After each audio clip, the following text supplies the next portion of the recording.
베드로전서 2장 9절입니다.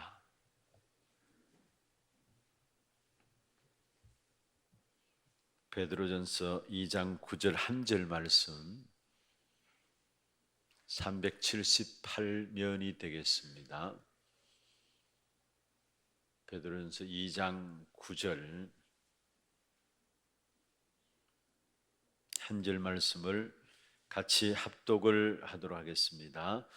그러나 너희는 택하신 족속이요 왕같은 제사장들이요 거룩한 나라요 그의 소유가 된 백성이니 이는 너희를 어두운 데서 불러내어 그의 귀한 빛에 들어가게 하신 이의 아름다운 덕을 선포하게 하려 하심이라. 아멘. 우리의 신앙생활뿐 아니라 모든 삶에 가장 필요한 것이 있다면은 답을 가지고 살아가는 것입니다. 내가 누구인가, 우리가 누구인가에 대한 분명한 답을 가지고 살아가는 것이 가장 중요한 것이죠.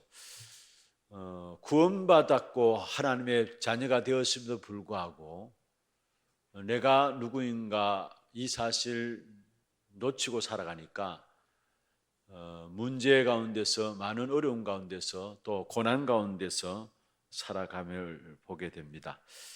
사실 거의 대부분의 사람들이 내가 누구인지 모르고 살아가고요, 아예 너무 바쁘게 살다 보니까, 현실에 부딪혀 살다 보니까 거기엔 관심도 없고 먹고 살기만 급격한 이런 사실들을 우리가 보게 됩니다. 그리고 또 중요한 것은 나를 부인하는, 나는 아니라는 나를 부인하는 그런 사람들도 보게 돼요. 물론 우리를 부인하는 건 중요하지만은, 그러나 많은 경우 사실 우리 속에 있는 상처들, 그런 부분들을 부인하고 그렇게 해야 되는데, 나의 존재 자체를 부인하면서 살아가는 사람들이 많아요. 그래서 결국은 문제와 사건 속에 당할 때에 그 문제와 사건에 대한 답도 모르고 방황하게 되는 이런 부분들을 보게 됩니다. 반대로 내가 누구인가, 우리가 누구인가에 대한 정체성이 분명해지면은 무엇보다도 가치관이 달라집니다. 무엇이 중요하고 중요치 않은지 그 부분들이 보여지게 돼 있고요.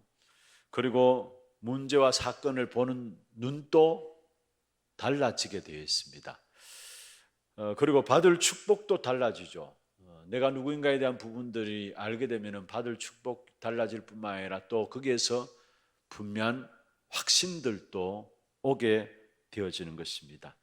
여러분, 우리가 하나님의 자녀다, 그리고 하나님의 자녀일 뿐만 아니라 우리가 세계 살릴 전도자다, 그렇게 되면 거기에 대해서 받을 응답도 축복도 달라지게 되어 있는 것입니다. 그리고 또 내가 누군가에 대한 그 정체성을 아는 것에 따라서 말도 나오고 행동도 그 속에서 나와요. 사실 말과 행동이 우리의 인격을 말하고 있잖아요. 그런데 결국은 정체성이 무너져 버리니까 인격 자체도 무너져 버리고 나에 대한 인격도 내팽개치고 살아감을 보게 됩니다. 그리고 내가 누구인가에 대한 정체성을 분명히 아는 만큼 분명한 것은 기도 제목도 달라지게 되어 있어요. 그리고 하나님의 시간표를 보는 눈도 열려지게 되어 있는 것입니다. 그래서 성경에 보면은 쓰임받았던 사람들 하나 같은 특징이 있다면은, 공통점이 있다면은 바로 내가 누구인가에 대해서 분명한 정체성에 대한 부분들이 답이 내려진 사람들이었어요. 흔들리지 않는 사람들이었죠. 어떤 환경과 문제와 사건들이 주어졌어도 흔들리지 않았습니다. 여러분, 우리가 흔들린다, 신앙을 가지고 있습니다, 흔들린다, 거기에 많은 것들을 잃게 되어 있습니다. 흔들리지 않는 삶, 다시 말하면, 반대로 말하면은 일심과 전심과 지속하는 삶이었습니다. 그러니까 하나님의 축복된 역사들을 확인하고 그것을 찾아내고 누려갈 수 있었던 사실들을 우리가 보게 되는 것이죠. 그리고 또 정체성에 대한 부분들이 확실하니까 사실은 흔들리지 않을 뿐만 아니라 자기 동기도 없어요. 자기 계획도 없는 것입니다. 자기 생각도 없는 것입니다. 많은 사람들이 자기가 누구인가에 대한 정체성을 놓치고 있으니까 인본주의가 써야 되고요. 머리 써야 되고요. 그런데 우리가 인본주의 쓰고 머리 쓴다고 해서 그것이 내 것이 될 수 있느냐? 그렇지 않음을 보게 됩니다. 그래서 중요한 것은 정말로 우리의 응답의 축복의 시작이 있다면 내가 누구인가에 대한 정체성부터 확인하는 것입니다. 그러면 그 정체성의 시작이 무엇입니까? 바로 나를 향한 하나님의 계획을 아는 것에서부터 정체성이 시작되어지는 것입니다. 우리가 얼마나 귀한 존재로 창조되었는지 창세기 1장 26절, 27절, 28절에 말씀하고 있는데요. 창세기 1장 26절에 보면 하나님이 이르시되 우리의 형상을 따라 우리의 모양대로 우리가 사람을 만들고 그리고 그들로 바다의 물고기와 하늘의 새와 가축과 온 땅과 땅에 기는 모든 것을 다스리게 하자 하시고, 하나님이 하나님의 계획을, 우리를 향한 하나님의 계획을 먼저 세우셨습니다. 그리고 27절에 보면 하나님의 형상으로 사람을 창조하시되 남자와 여자를 창조하시고, 그리고 그렇게 창조된 인간에게 28절에 보면 사실적인 실제적인 축복을 허락하셨는데 그것을 성취할 수 있도록 권세와 능력을 주셨습니다. 그래서 생육하고 번성하고 땅에 충만하고 땅을 정복하고 다스리라 말씀하셨죠. 사실은 땅을 정복하고 다스리는 그것이 먼저가 아닙니다. 그보다 더 중요한 것이 있다면 우리를 하나님의 형상으로 만드셨다라는 것, 그리고 하나님의 형상으로 만들었다는 그 사실보다 더 중요한 것이 있다면 하나님이 분명한 계획을 가지고 우리를 만드셨다라는 것. 그래서 그 하나님의 계획을 찾아내는 것에서부터 중요한 것은 뭡니까? 우리의 정체성이 시작되어지는 것입니다. 요셉이 승리했던 이유가 있다면 어릴 때부터 요셉은 자기를 향한 하나님의 계획을 찾아냈어요.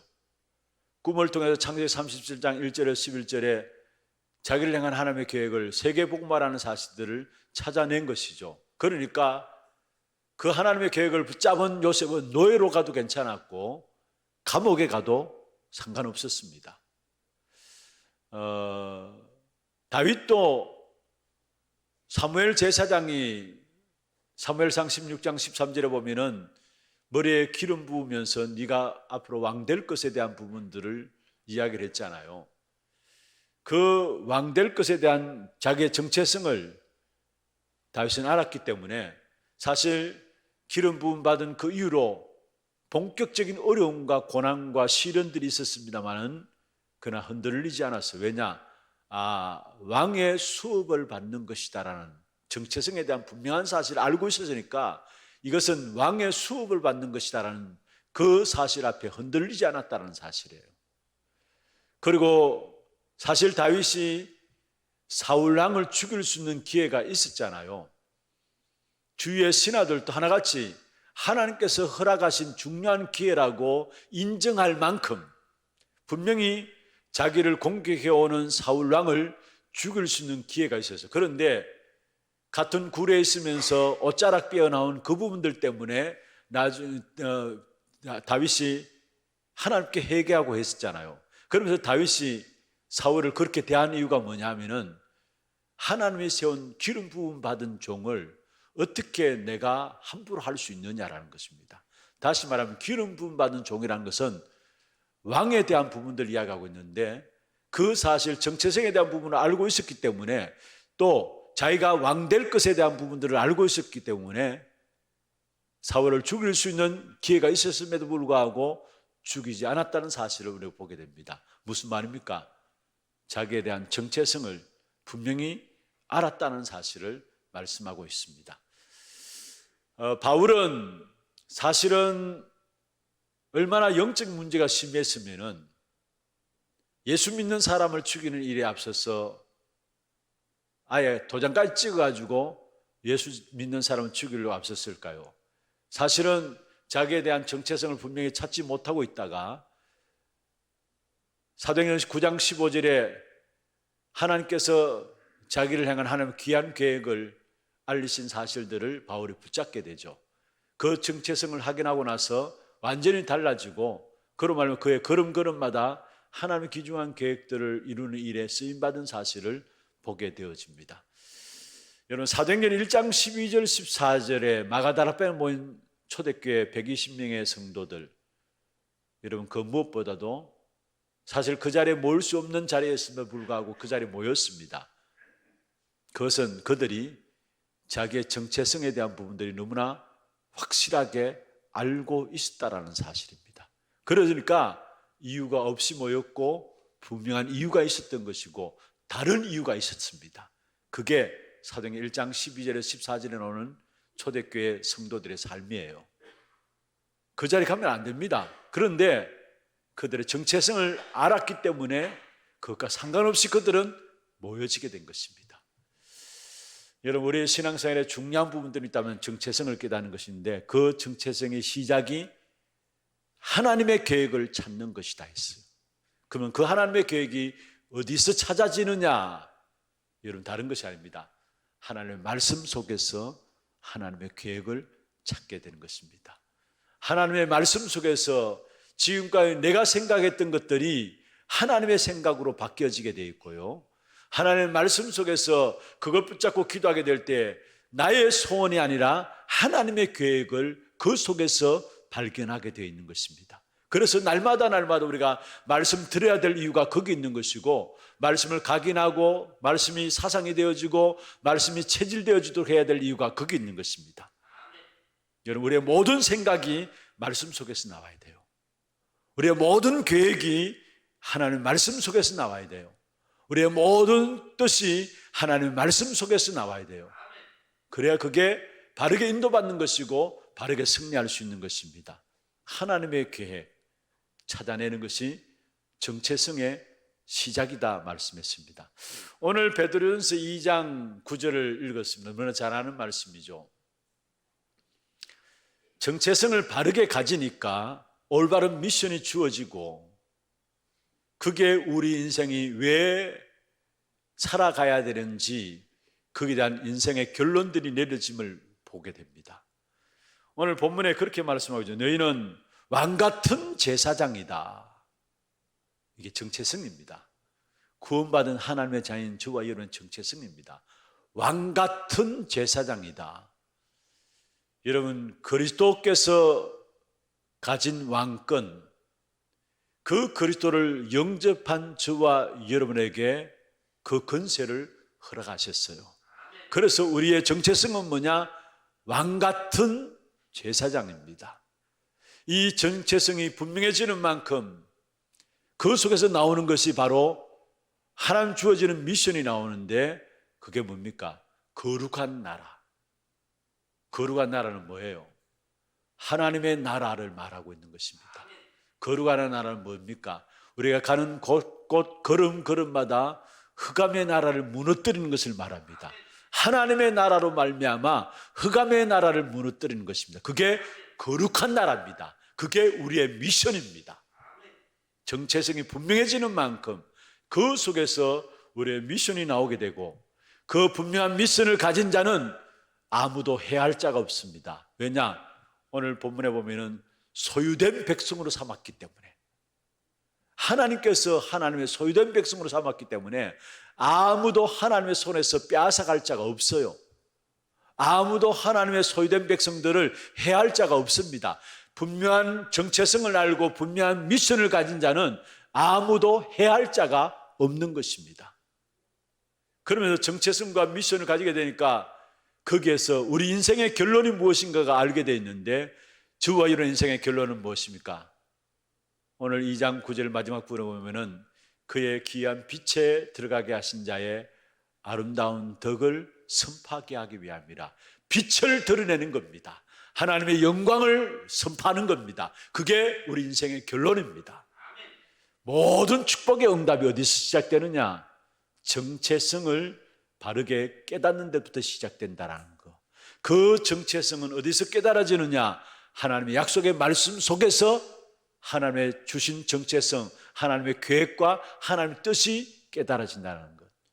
거의 많은 성도들이요, 환경 속에서 정체성을 찾아내기 때문에 환경이 흔들리고 변하면은 자기도 흔들리고 변해요. 우리에게 있어서 정체성 어디서 나와야 되느냐? 하나님의 말씀 속에서 나와야 돼요. 하나님의 말씀 속에서 하나님의 계획을 붙잡고 하나님의 뜻을 붙잡고 그 속에서 나와야 흔들리지 않습니다. 여러분, 환경은 늘 흔들리잖아요. 그러면 그 환경이 흔들면 우리 정체성까지 같이 흔들릴 겁니까? 흔들리지 않는, 지금도 어김없이 정확하게 성취되고 있는 하나님의 말씀 속에서 우리의 정체성이 나오게 될 때에 우리는 흔들리지 않게 되어지는 것입니다. 그리고 그 정체성을 발견하는 길은 말씀 속에서 발견해야 되는 것이고, 두 번째로 정체성을 발견하는 것은 뭐냐? 여러분에게 주어진 문제들 있잖아요. 여러분에게 주어진 상처들 있잖아요. 그게 여러분 정체성을 만드는 그릇과도 관계되어 있는 것입니다. 지금까지 살아온 삶 속에 있었던 상처들, 문제들, 그 모든 것들이 그 정체성을 결정짓는 그릇과 연결되어지는 것입니다. 그리고 여러분 정체성을 발견하는 일에 있어서 여러분 주어진 사명과 직분에 대한 부분들 참고를 해야 합니다.